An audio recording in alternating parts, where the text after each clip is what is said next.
Welcome to this PM lesson mock interview, where I interview Nihar on a technical interview question. In today's question, we're going to be working about fraud and the technical constraints associated with thwarting fraud attempts. I'm here today with Nihar. Nihar, are you ready to begin? I'm ready to begin. Cool. Let's go ahead and get started. So this question, I want you to imagine that you're working at Uber and you're on the fraud team at Uber. You're a PM on the fraud team.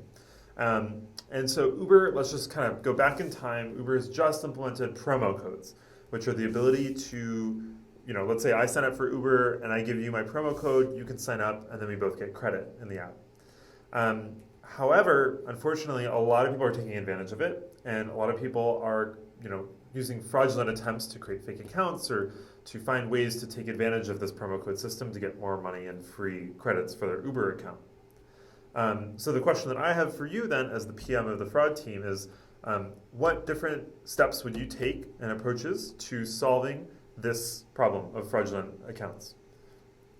Okay. And I'd also, for the purpose of this question, let's dive into the technical constraints and how you think about prioritizing these approaches, especially considering the technical work that's involved for implementing each of them. Okay. Let me see if I understand the question. Sure. So we're back in time at Uber when they first added promo codes. So that's where you could give me the code for your account when I'm signing up, and then we both get $20 for a ride or something like that. And there's fraud, so we're trying to stop people from basically creating fake accounts to get credit. Is that right? Yes, that's right. Cool. And we want to explore what the options are here. Okay, that makes sense to me. So I think let's think about what we're trying to solve here. So we want people to spread their codes. We want people to we want new users to use their promo codes. That's a positive thing. We don't want people to be able to make fake accounts to do this. So I think our goal is probably to stop people from being able to make those fake accounts. So I'm going to think about a couple ways that we could probably do that. Okay, great. And I'm just going to take a few seconds to think Go about for this. it. Yeah.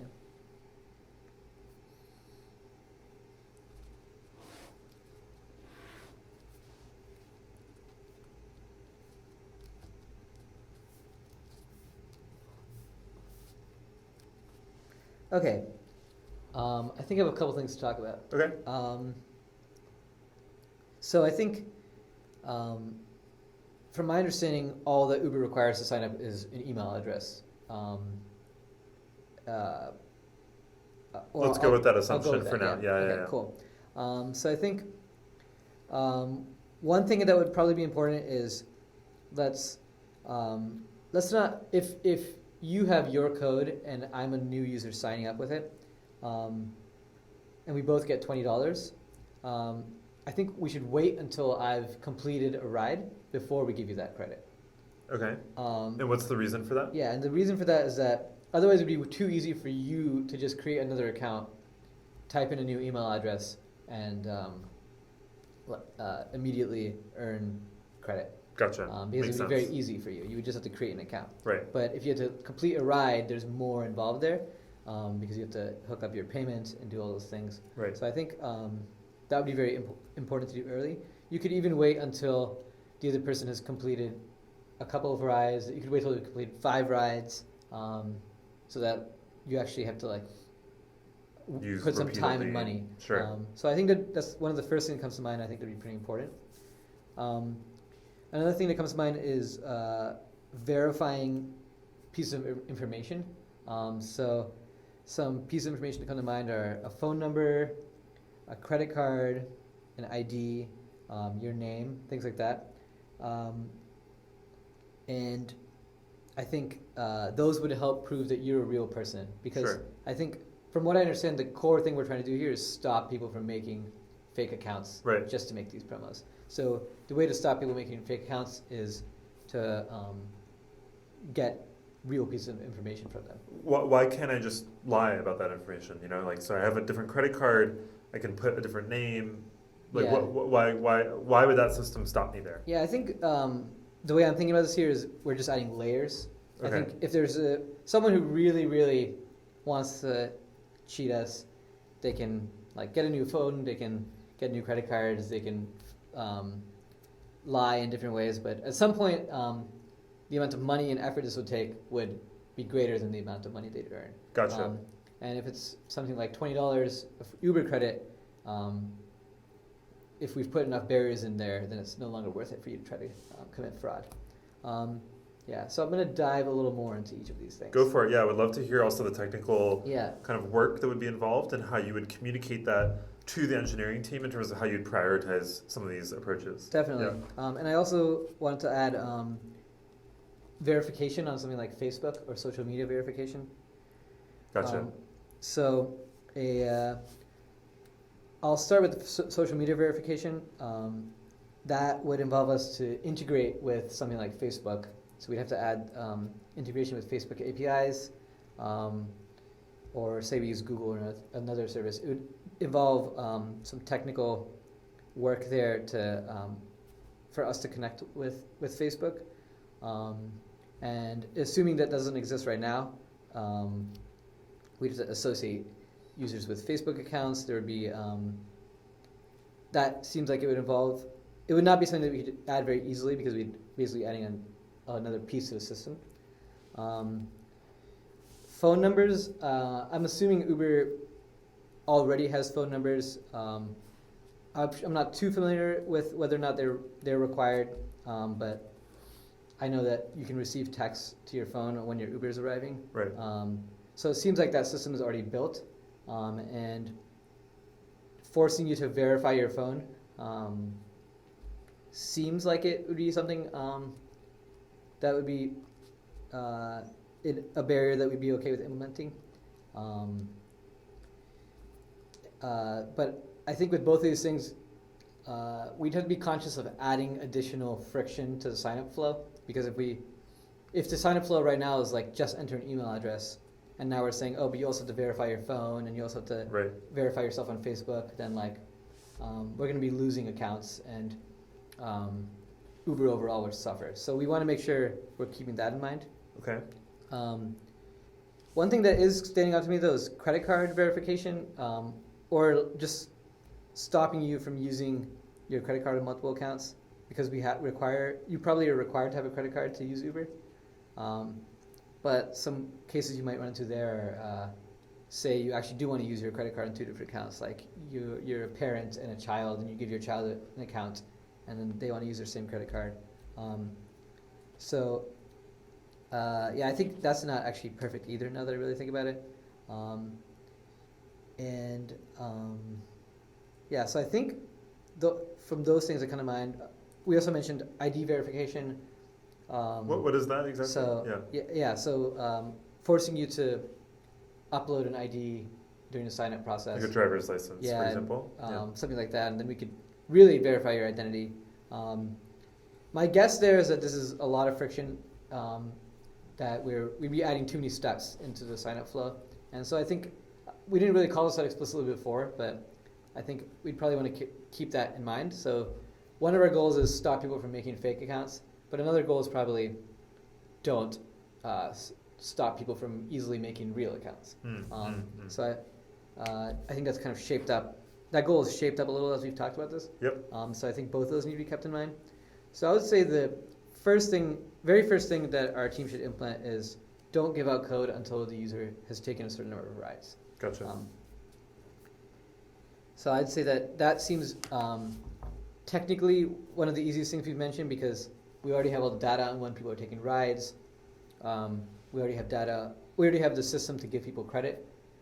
We just need to make sure we delay that until after people take rides. So I'd say that it's a pretty big win and one of our easier options.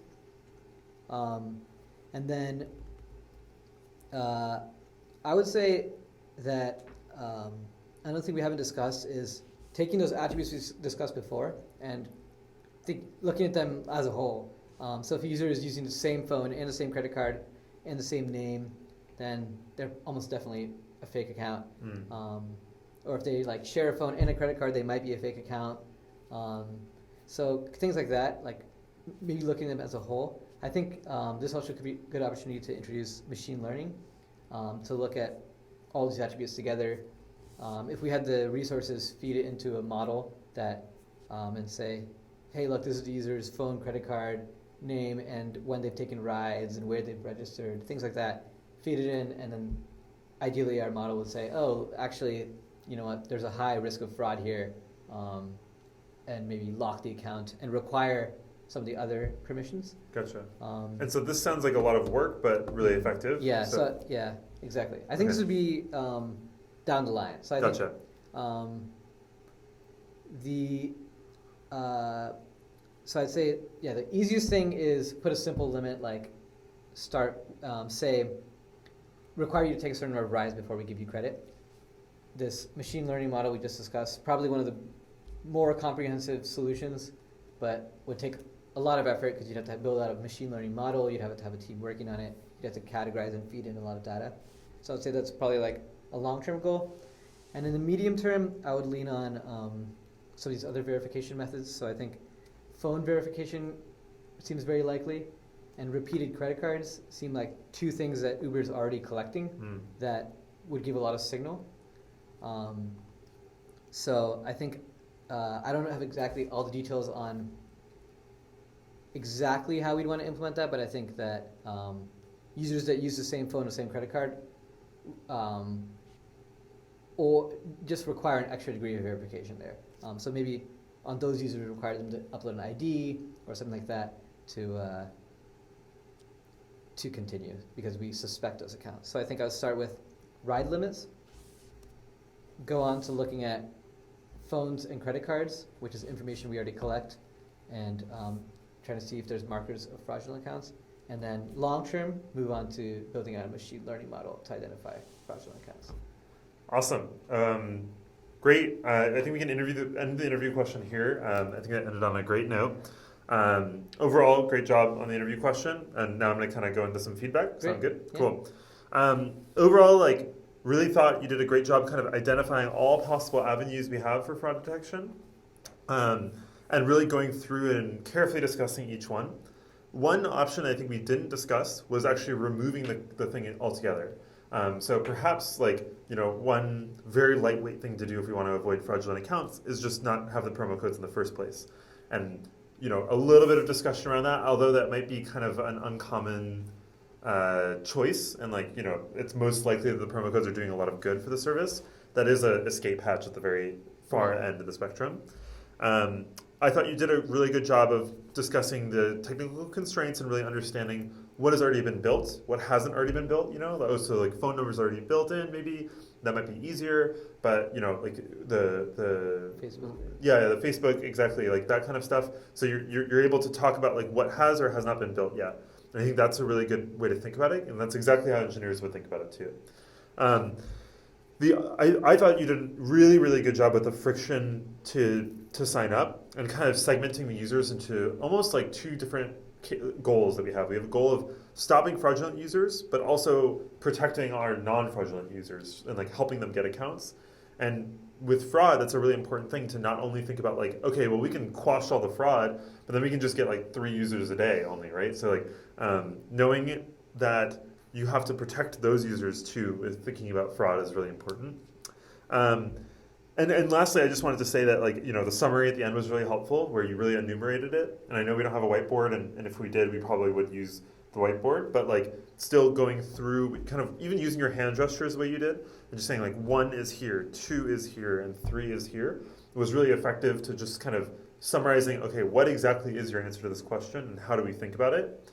And like putting off that machine learning model towards the end was a really good move, because it shows that you can think through those kinds of problems, but you didn't have to get into it too deeply, and you knew that it was going to be a lot of work for the engineering team.